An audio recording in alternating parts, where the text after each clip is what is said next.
وہ بھی کسی دوسری بنیاد پر نہیں بلکہ صرف اس بنیاد پر حلال ہے کہ جو خدا ان ساری چیزوں کا مالک ہے، ان ساری چیزوں کا پیدا کرنے والا ہے، وہ اپنے غلاموں کو کسی بھی چیز کے استعمال کی اجازت سے روک بھی سکتا ہے اور اجازت دے بھی سکتا ہے۔ لہٰذا قرآن پورے زور کے ساتھ یہ اصول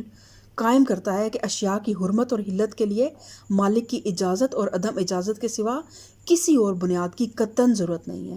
اور اسی طرح بندے کے لیے کسی کام کے جائز ہونے یا نہ ہونے کا مدار بھی اس کے سوا کچھ نہیں ہے کہ اللہ جس کو جائز رکھے وہ جائز ہے اور جسے وہ ناجائز قرار دے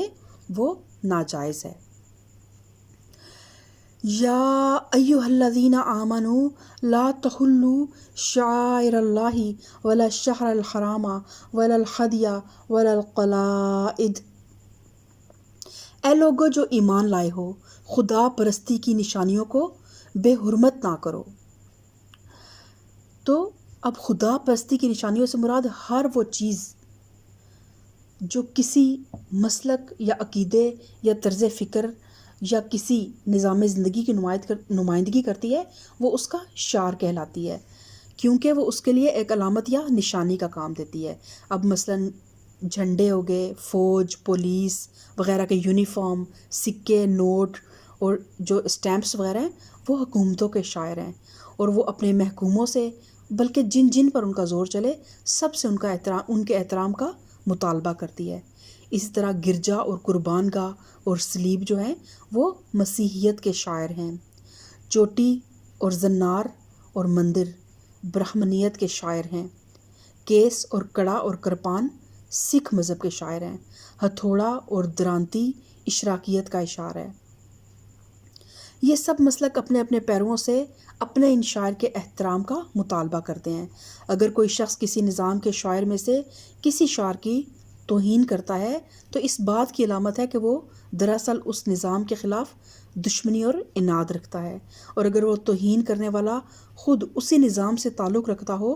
تو اس کا یہ فعل اپنے نظام سے ارتداد اور بغاوت کا ہم معنی ہے۔ تو یہ تو عام دنیاوی شاعر کی بات ہے یا دیگر مذاہب کے شاعر کی بات ہو گئی، لیکن شاعر اللہ سے مراد وہ تمام علامات اور نشانیاں ہیں دیگر مذاہب میں بھی اور اسلام میں بھی جو شرک و کفر اور دہریت کے بالمقابل خالص خدا پرستی کے مسلک کی نمائندگی کرتی ہوں۔ ایسی علامات جہاں جس مسلک اور جس نظام میں بھی پائی جائیں، مسلمان ان کے احترام پر مامور ہیں، بشرطے کہ ان کا نفسیاتی پس منظر خالص خدا پرستانہ ہو، کسی مشرکانہ یا کافرانہ تخیل کی آلودگی سے انہیں ناپاک نہ کیا گیا ہو۔ کوئی شخص خواہ وہ غیر مسلم ہی کیوں نہ ہو، اگر اپنے عقیدے اور عمل میں خدائے واحد کی بندگی اور عبادت کا کوئی جز بھی رکھتا ہے تو اس جز کی حد تک مسلمان اس سے موافقت کریں گے اور ان شاعر کا بھی پورا احترام کریں گے جو اس کے مذہب میں خالص خدا پرستی کی علامت ہوں۔ اس چیز میں ہمارے اور ان کے درمیان کوئی نزاع نہیں بلکہ موافقت ہے۔ نزاع اگر ہے تو اس امر میں نہیں کہ وہ خدا کی بندگی کیوں کرتا ہے، بلکہ اس امر میں ہے کہ وہ اللہ کی بندگی کے ساتھ دوسری بندگیوں کی آمیزش کیوں کرتا ہے۔ اور یہ یاد رکھنا چاہیے کہ شاعر اللہ کا احترام کا یہ حکم اس زمانے میں دیا گیا تھا جب مسلمانوں اور مشرکین عرب کے درمیان جنگ برپا تھی۔ مکے پر مشرک قابض تھے۔ عرب کے ہر حصے سے مشرک قبائل کے لوگ حج اور زیارت کے لیے کعبے کی طرف جاتے تھے اور بہت سے قبیلوں کے راستے مسلمانوں کی زد میں تھے۔ اس وقت یہ حکم دیا گیا کہ یہ لوگ بے شک مشرک ہیں، یہ مشرک ہی صحیح، تمہارے اور ان کے درمیان بے شک جنگ ہو رہی ہے، مگر جب یہ اللہ کے گھر کی طرف جاتے ہیں تو انہیں نہ چھیڑو، حج کے مہینوں میں ان پر حملہ نہ کرو، اللہ کے دربار میں نظر کرنے کے لیے جو جانور یہ لے کے جا رہے ہوں ان پر ہاتھ نہ ڈالو، کیونکہ ان کے بگڑے ہوئے مذہب میں خدا پرستی کا جتنا حصہ باقی ہے وہ بجائے خود احترام کا مستحق ہے، نہ کہ بے احترامی کا۔ اور شاعر اللہ کے احترام کا عام حکم دینے کے بعد چند شاعر کا نام لے کر ان کے احترام کا خاص طور پر حکم دیا جا رہا ہے، کیونکہ اس وقت جنگی حالات کی وجہ سے یہ اندیشہ پیدا ہو گیا تھا کہ جنگ کے جوش میں کہیں مسلمانوں کے ہاتھوں ان کی توہین نہ ہو جائے۔ ان چند شاعر کو نام بنام بیان کرنے سے یہ مقصود نہیں ہے کہ صرف یہی احترام کے مستحق ہیں۔ جیسے اللہ تعالیٰ فرما رہا ہے، اللہ تعالیٰ نے فرمایا کہ اے لوگو جو ایمان لائے ہو، خدا پرستی کی نشانیوں کو بے حرمت نہ کرو، نہ حرام مہینوں میں سے کسی کو حلال کر لو، نہ قربانی کے جانوروں پر دست درازی کرو، نہ ان جانوروں پر ہاتھ ڈالو جن کی گردنوں میں نظر خداوندی کی علامت کے طور پر پٹے پڑے ہوئے ہیں، نہ ان لوگوں کو چھیڑو جو اپنے رب کے فضل اور اس کی خوشنودی کی تلاش میں مکان محترم یعنی کعبہ کی طرف جا رہے ہوں۔ یعنی کہ یہاں پہ اللہ تعالیٰ نے جن شاعر کا ذکر کر دیا، اس کے علاوہ بھی دین اسلام میں جیسے ہماری جائے نماز ہے، تسبیح ہے، ٹوپی ہے، اسلامی جتنی بھی اسلامک ہمارا لٹریچر ہے، اس سے ریلیٹڈ تمام کتابیں، وہ سب جو ہیں وہ بھی ہر چیز جس کو دیکھ کے اللہ یاد آئے تو وہ چیز کیا ہے؟ وہ شاعر اللہ ہے۔ مسجد جس طرح ہے، مسجد کے اندر ایک مسلمان بھی جائے گا تو وہ پورے اہتمام کے ساتھ، پورے آداب کے ساتھ، اور مسجد کے تمام جو بھی لوازمات ہیں ان کو وہ ملحوظ خاطر رکھے گا، آداب کے جو لوازمات ہیں۔ تو پھر اللہ تعالیٰ فرماتا ہے کہ ہاں جب احرام کی حالت ختم ہو جائے تو تم شکار کر سکتے ہو، اور دیکھو ایک گروہ نے جو تمہارے لیے مسجد حرام کا راستہ بند کر دیا ہے، تو اس پر تمہارا غصہ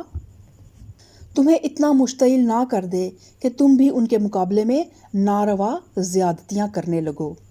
تو جب احرام کی حالت ختم ہو جائے تو تم شکار کر سکتے ہو۔ تو احرام بھی جو ہے نا وہ شاعر اللہ میں سے ایک چیز ہے، اور اس کی پابندیوں میں سے کسی پابندی کو توڑنا اس کی بے حرمتی کرنا ہے۔ اس لیے شاعر اللہ ہی کے سلسلے میں اس کا بھی ذکر کر دیا گیا کہ جب تک تم نے احرام باندھا ہو، شکار کرنا خدا پرستی کے شاعر میں سے ایک شعر کی توہین ہے۔ البتہ جب شرعی قاعدے کے مطابق احرام کی حد ختم ہو جائے تو شکار کرنے کی اجازت ہے۔ اور پھر اللہ تعالیٰ فرماتا ہے کہ ایک گروہ نے جو تمہارے لیے مسجد حرام کا راستہ بند کر دیا ہے تو اس پر تمہارا غصہ تمہیں اتنا مشتعل نہ کر دے کہ تم بھی ان کے مقابلے میں ناروا زیادتیاں کرنے لگو۔ تو اب کیونکہ کفار نے اس وقت مسلمانوں کو کعبہ کی زیارت سے روک دیا تھا اور عرب کے قدیم دستور کے خلاف حج تک سے مسلمان محروم کر دیے گئے تھے، اس لیے مسلمانوں میں یہ خیال پیدا ہوا کہ جن کافر قبیلوں کے راستے اسلامی مقبوضات کے قریب سے گزرتے ہیں، ہم بھی ان کو حج سے جانے پہ روک دیں گے اور زمانہ حج میں ان کے قافلوں پر چھاپے مارنے شروع کر دیں گے۔ لیکن اللہ تعالیٰ نے یہ آیت نازل فرما کر مسلمانوں کو اس ارادے سے باز رکھا۔ پھر اللہ تعالیٰ فرماتا ہے وَتَعَاوَنُوا عَلَى الْبِرِّ وَالتَّقْوَى وَلَا تَعَاوَنُوا عَلَى الْإِثْمِ وَالْعُدْوَانِ وَاتَّقُوا اللَّهَ إِنَّ اللَّهَ شَدِيدُ الْعِقَابِ۔ جو کام نیکی اور خدا ترسی کے ہیں ان میں سب سے تعاون کرو، اور جو گناہ اور زیادتی کے کام ہیں ان میں سے کسی سے تعاون نہ کرو۔ اللہ سے ڈرو، اس کی سزا بہت سخت ہے۔ یہاں پہ اب اگر آگے اللہ تعالیٰ ان چیزوں کا ذکر کر رہا ہے جو حرام کر دی گئی، جو کھانے، جو بھی ذبیحہ، ان کے حرمت کے بارے میں اللہ تعالیٰ آگے احکامات نازل فرما رہا ہے۔ حرمت علیکم المیتۃ والدم واللحم الخنزیر وما اہل لغیر اللہ بہ والمنخنقۃ والموقوذۃ والمتردیۃ والنطیحۃ وما اکل السبع الا ما ذکیتم وما ذبح علی النصب وان تستقسموا بالازلام۔ تم پر حرام کیا گیا مردار، خون، سور کا گوشت، وہ جانور جو خدا کے سوا کسی اور کے نام سے ذبح کیا گیا ہو، اور جو گلا گھٹ کر یا چوٹ کھا کر یا بلندی سے گر کر یا ٹکر کھا کر مرا ہو، یا جسے کسی درندے نے پھاڑا ہو، سوائے اس کے جسے تم نے زندہ پا کر ذبح کر لیا۔ مردار کا مطلب ہے کہ تم پہ حرام کیا گیا مردار۔ تو مردار سے مراد وہ جانور ہے جو چھری پھرنے سے پہلے اپنی طبعی موت مر گیا، بے شک اسے کوئی بیماری بھی نہیں تھی، کچھ بھی نہیں تھی، لیکن جب آپ پہنچے تو وہ جانور مردار ہو چکا تھا، تو وہ جانور جو ہے اب حرام ہو گیا۔ اور پھر اللہ تعالیٰ فرماتا ہے کہ اس کے علاوہ جو کسی اللہ کے سوا کسی اور کے نام پر ذبح کیا گیا ہو، یعنی جس کو ذبح کرتے وقت اللہ کے سوا کسی اور کا نام لیا گیا ہو یا جس کو ذبح کرنے سے پہلے یہ نیت کی گئی ہو کہ یہ فلاں بزرگ یا فلاں دیوی یا دیوتا کی نظر ہے۔ اور پھر اللہ تعالیٰ نے آگے مختلف جانور بتائے جو گلا گھٹ کر یا چوٹ کھا کر یا بلندی سے گر کر یا ٹکر کھا کر مرا ہو یا کسی درندے نے جس کو پھاڑا ہو۔ تو یعنی وہ جانور جو مذکورہ بالا حوادث میں سے کسی حادثے کا شکار ہو جانے کے باوجود مرا تو نہ ہو بلکہ کچھ آثار زندگی اس میں پائے جاتے ہوں، اس کو اگر ذبح کر لیا جائے تو وہ کھایا جا سکتا ہے۔ اس سے یہ بھی معلوم ہوتا ہے کہ حلال جانور کا گوشت صرف ذبح کرنے سے حلال ہوتا ہے، کوئی دوسرا طریقہ اس کو ہلاک کرنے کا صحیح نہیں ہے۔ یہ ذبح اور زکوٰۃ اسلام کے اصطلاحی لفظ ہیں، ان سے مراد حلق کا اتنا حصہ کاٹ دینا ہے جس سے جسم کا خون اچھی طرح خارج ہو جائے۔ جھٹکا کرنے سے یا گلا گھونٹنے سے یا کسی اور تدبیر سے جانور کو ہلاک کرنے کا نقصان یہ ہوتا ہے کہ خون کا بیشتر حصہ جسم کے اندر ہی رک کر رہ جاتا ہے اور وہ جگہ جگہ جم کر گوشت کے ساتھ چمٹ جاتا ہے۔ برعکس اس کے ذبح کرنے کی صورت میں دماغ کے ساتھ جسم کا تعلق دیر تک باقی رہتا ہے، جس کی وجہ سے رگ رگ کا خون کھنچ کر باہر آ جاتا ہے اور اس طرح پورے جسم کا گوشت خون سے صاف ہو جاتا ہے۔ اور خون کے متعلق ہم پہلے ہی پڑھ چکے ہیں کہ وہ حرام ہے، لہٰذا گوشت کے پاک اور حلال ہونے کے لیے ضروری ہے کہ اس کے اندر خون کی آمیزش بالکل بھی نہیں ہو۔ پھر اللہ تعالیٰ فرماتا ہے وَمَا ذُبِحَ عَلَى النُّصُبِ وَأَن تَسْتَقْسِمُوا بِالْأَزْلَامِ، اور وہ جو کسی آستانے پر ذبح کیا گیا ہو۔ تو اس مقام پر یہ بات خوب سمجھ لینی چاہیے کہ کھانے پینے کی چیزوں میں حلال اور حرام کی جو قیود شریعت کی طرف سے عائد کی جا رہی ہیں، ان کی اصل بنیاد ان اشیاء کی طبی فوائد یا نقصانات نہیں ہوتے، بلکہ ان کے اخلاقی فوائد اور نقصانات ہوتے ہیں۔ جہاں تک طبعی امور کا تعلق ہے تو اللہ تعالیٰ نے ان کو انسان کی اپنی سعی اور جستجو اور کاوش اور تحقیق پر چھوڑ دیا ہے۔ یہ دریافت کرنا انسان کا اپنا کام ہے کہ مادی اشیاء میں سے کیا چیزیں اس کے جسم کو غذائے صالح بہم پہنچانے والی ہیں اور کیا چیزیں ایسی ہیں جن کا الٹا نقصان ہو سکتا ہے انسان کو۔ شریعت ان امور میں اس جگہ رہنمائی جو ہے نا اس کی ذمہ داری اپنے سر پر نہیں لیتی کہ چیزوں کے نفع اور نقصان کو انسان دیکھے۔ تو شریعت غذا کے معاملے میں جس چیز پر روشنی ڈالتی ہے وہ دراصل اس کا یہ پہلو ہے کہ کس غذا کا انسان کے اخلاق پر کیا اثر ہوتا ہے اور کون سی غذائیں طہارت نفس کے لحاظ سے کیسی ہیں، اور غذا حاصل کرنے کے طریقوں میں سے کون سے طریقے اعتقادی اور نظری حیثیت سے صحیح یا غلط ہیں، کیونکہ اس کی تحقیق کرنا انسان کے بس میں نہیں ہے اور اسے دریافت کرنے کے ذرائع انسان کو میسر ہی نہیں ہیں، اور اسی بنا پر انسان نے اکثر ان امور میں غلطیاں کی ہیں۔ اس لیے شریعت صرف انہی امور میں اس کی رہنمائی کرتی ہے جن چیزوں کو اس نے حرام کیا ہے، انہیں اس وجہ سے حرام کیا ہے کہ یا تو اخلاق پر ان کا برا اثر پڑتا ہے جس طرح شراب، یا وہ طہارت کے خلاف ہیں جیسے اب یہ مردار، خون، یہ سب ناپاک اور نجس ہو جاتی ہیں چیزیں، یا ان کا تعلق کسی فاسد عقیدے سے ہے۔ برعکس اس کے جن چیزوں کو اس نے حلال کیا ہے ان کی حلت کی وجہ یہ ہے کہ وہ ان برائیوں میں سے کوئی برائی اپنے اندر نہیں رکھتی۔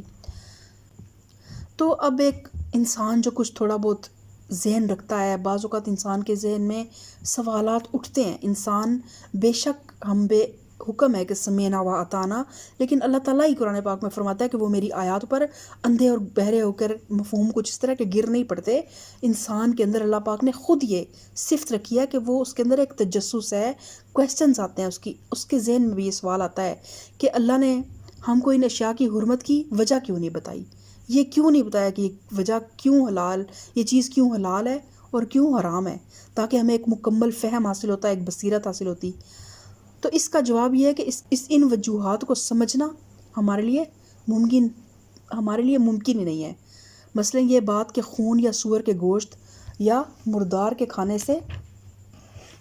ہماری اخلاقی صفات میں کیا خرابیاں رونما ہوتی ہیں، کس قدر اور کس طرح ہوتی ہیں، اس کی تحقیق ہم کس طرح نہیں کر سکتے، کیونکہ اخلاق کو ناپنے اور تولنے کے ذرائع ہمیں حاصل نہیں ہیں۔